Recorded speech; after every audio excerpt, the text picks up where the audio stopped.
Okay, Jason. So, what are your functions as an advertiser in the past?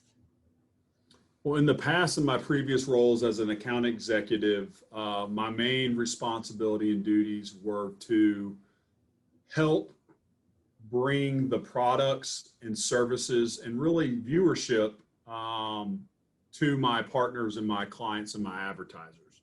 That was in the form of traditionally broadcast television, as well as kind of migrated to our other multi-platform screens, such as tablets, desktops, and mobile devices, and now OTT, Roku, Kindles, and Amazon Fire. Okay. All right. And how do the functions of an advertiser different from those from a marketer or of a marketer? Excuse me. Well, for me, I think of two things. I think more about the brand side of things. We have companies that are out there that have the ability to run a message that is just brand centric. For instance, maybe a Nike or a Coca-Cola because they have an established brand. I look at that as more of a marketing side or a tool.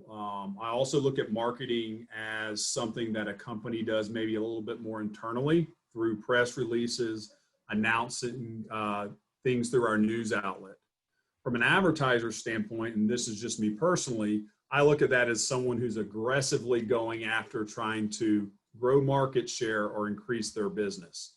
So they usually have a more distinct call to action, whether it be an incentive, a price, something of value where they're more centered and focused on. And that may not be the direct answer, but that's in a general how I maybe differ the two. Okay, fair enough. All right. And what criteria do you use in creating advertising campaigns? Analytics, analytics, analytics. So first and foremost, we're fortunate enough here at our station to have a really strong proven track record. So one thing that benefits us is we don't have to go to any advertisers or partners with something that they have to be a beta test on or a guinea pig. We vet our products. So I'm confident that when I approach any client, no matter their budget or their category of business, we have something that's proven to be successful for them. As far as what criteria do I use for creating a campaign, it's a fine balance in trying to understand what the client or partner is asking for, what their goals are, and then helping be a consultative consultant, if you will, to help guide them through the decision-making process. I'm a numbers-driven person, and I think research speaks volumes. So I want to make sure that whatever product mix we put them in, whether it be TV, digital, even certain programs on those platforms, is making sure that it executes and hits the key demos that they're trying to reach. We're really excited. It's really exciting nowadays in advertising that we can take it to a whole nother level. Not only can we show them the programs and the platforms that make sense for them, but we're actually now able to drill down and show them if they want to reach women of a certain age group that happen to have children and show an intent or interest in something, we can deliver that message to that person. So now you're able to communicate and serve ads or creative to people that are a little bit lower in that purchase funnel, path to purchase. Okay. All right. The next question is, what kinds of training programs do you have for new advertisers? I would say for new advertisers, we don't have a set training program.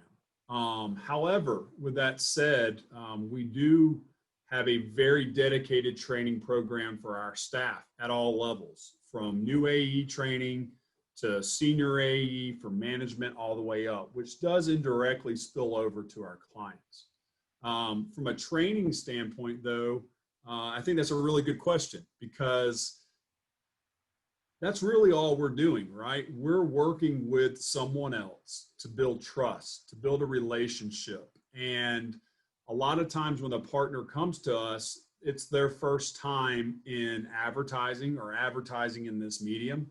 So the whole exercise, whether it's for 1 year, 2 years, or a decade, is we're working together to train to get better and introduce new opportunities. Every single month or bi-weekly in some cases, we request meetings that are follow-up meetings with every one of our advertisers, where we can review the performance of a campaign. It allows us to further educate and train them, kind of to your point of what it is that they're actually purchasing and what it is that's actually driving results. And the beauty of our product mix being all screens, multi-platform, is we have multiple options. So if we see that one thing is not performing to the standards or meeting the goals of our clients, we can easily adapt the creative, the product mix to make sure that we get those results that the client's looking for. Okay. The next question is, what is the most important component of your position? Well, my position here at the station is one at the department head level. I oversee our entire sales team, which consists of a variety of roles. Not only do we have just sellers, but we have research directors, a digital team, we have support, success managers is what we name them, and they're instrumental into the back end execution of every campaign. We have our traffic team, which is responsible for placing and airing every single spot. But in simplest form, the most important component of my position is being a leader. Oftentimes people have a management title or a management role. And personally, while management's important as far as setting expectations, what I try to thrive on is being a leader, leading by example, being someone that's transparent, that provides trust to your team, and is always honest in the reasonings and the why of what I'm asking of our team to accomplish. Okay. So it's just being a real leader, being a real person. Okay. Next question is, how do you evaluate the effectiveness of your projects? Well, in sales, the end goal and the end result is hitting that monetary or that budget obligation. So it all comes down at the end of the day to hitting your budget and your financial goals. However, with that said, going back to the training questions and the factor of being a leader, especially in this year, there's a lot of things that even if we did everything right, there's a lot of things that are out of our control. Let's talk about COVID, for instance, this year. There's been a lot of advertisers that have been eager and had a need to advertise and stay consistent with us. However, that opportunity wasn't there because of the economic impact or even the medical impact that some of these businesses face. So for me, I've had to look well beyond those things this year. And I know many business men and women have had to do the same in all different categories. So typically it was that end of the line goal. What we've seen this year, it's about how you go about your processes. So you may not get that end result that you're accustomed to getting every single time, but it's doing the right thing and bettering yourself every step of the way is what I'm looking toward for this team this year, so that when we get back to a new sense of normalcy or this becomes the new norm, then we're well equipped to continue to grow our business and most importantly, continue to grow as individuals and business professionals. Okay. And how do you evaluate the effectiveness of your projects? I think I've asked you this question before. I'm not sure if I have. Yeah, you just did. Okay. But when you bring it up again, it's actually maybe rethink it a little bit. So I initially took it from the approach of how do I look at the effectiveness. The other side of that coin is, being open to my sales team, being open to the rest of my teammates to understand how they felt about that. Was it something that was worthwhile? Was it something that the clients found beneficial? Now, they may not have moved forward, but was it impactful in some way? We've worked really hard as an organization this year, again, back to the COVID, of being better storytellers, right? We offered things to our clients like messages of encouragement, which were right out of the gates when people didn't have the financial opportunity or their doors were physically closed. We went to them as a partner and offered them an opportunity at no charge to tell their story, to run commercials, to run digital ads, to say, we're still here for you. We're still open, or we're not here, but we can help you still in these ways. So the effectiveness of our projects is really twofold. How does my team execute on it? Do they see the value in it? And then the last side of the things is, did our clients, did our partners actually find it beneficial? Okay. And what personal qualities are important for becoming an advertiser? Well, in the business world, you often hear the term partnership. And for me, that term has, in some cases, become one-sided, which it completely conflicts with the definition of a partnership. And so for me, what interests me the most is someone that knows there's two sides to a partnership. Someone that's open to me to tell me what their goals, their aspirations, and their needs are. And that will help me come back to them with a more concrete, more strategic campaign that meets those goals. I also am asked a lot of our partners to show transparency into what it is that we're doing. And a lot of times we don't necessarily get that same transparency on the other side.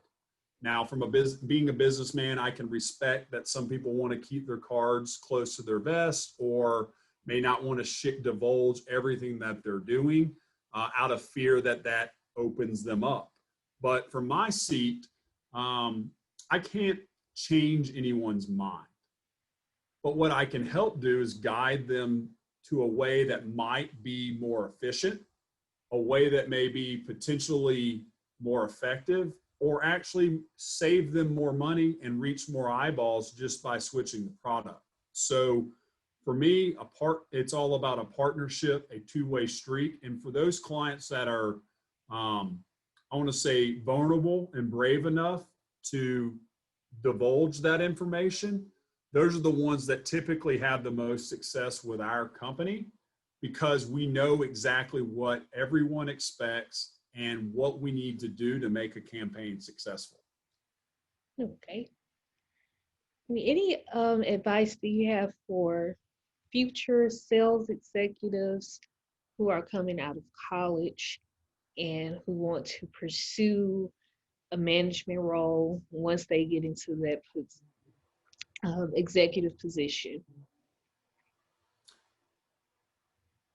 I do have some advice. The first one is, you're coming out of school, and the easiest thing, and I was guilty of this, is you want to run away from learning. You want to get in that business world, and you're maybe a little burnout from the classroom, and I hate to say it. But the best thing you can do is continue to learn, continue to educate, continue to study the products. The second thing is invest in yourself. Any good business professional, man or woman, and no matter what category of business you're in, has to have that work-life balance. And so out of the gates, I often see two sides of the coin. Someone that's not truly invested in themselves to grow as a professional, or they're investing too much where they're losing their own identity and they're conforming into that structure. And I think, to me, what makes one of the most successful people is being authentic to yourself. You're going to be asked by your organization to meet certain goals. You're going to be asked to follow certain processes. But many times, in almost all cases, I think it's important that you don't lose your authentic self. And a couple of the signs behind me don't exactly speak to the morals, but anytime I'm interviewing someone, I look for three qualities. And these were three qualities that I read in a book called The Ideal Team Player. And it was looking for someone who's hungry, humble, and smart. Hungry is pretty obvious. They're going to be aggressive. They're going to put in the work. They're going to make the calls to hit their goals. Humble speaks for itself. In sales, you want to be confident, but you don't want to be carrying an ego, or you don't want to be come off conceited. And especially this year, we've had a new level of empathy that we've had to convey, not only to our partners, but in the internal workforce. The work-life balance has become more blended than it has ever been in history. And so that's really delicate. And then smart is the last thing. And by smart, I'm not referring to necessarily book smarts. I'm referring to people smarts, social cues, and awareness to the team that you become a part of or the culture that you're around. Those are the three principles that I look for any person on my team. And if you keep it simple around those three metrics, then your whole team's going to get better together. So that's what I look for personally. Okay. And I do thank you for your time, Jason. We have about less than 10 minutes here for the Zoom interview. So I'll end this interview here. And I thank you again so much for reaching out to me. No, you bet. I appreciate it too, Erica, and definitely appreciate the way that you've approached this interview on the front end with your follow-up, your reminders. What really stood out to me was your two-pronged approach, meaning the cell phone. That was great for me today. I mean, I'm back-to-back with meetings, Zoom and virtual. So it was very helpful for me to get that personal touch on the cell phone today as a reminder. And lastly, thank you. While I didn't get a great deal of chance, admittedly, to prepare, it's an anomaly to receive questions and feedback prior. So I really do appreciate that, and want to acknowledge that effort on your end, and thank you for that as well. Thank you. I appreciate that. Well, best of luck, and I'm here to help if you ever need anything else again. Okay, Jason, and thank you again. Thank you. Have a great day. All right, you too.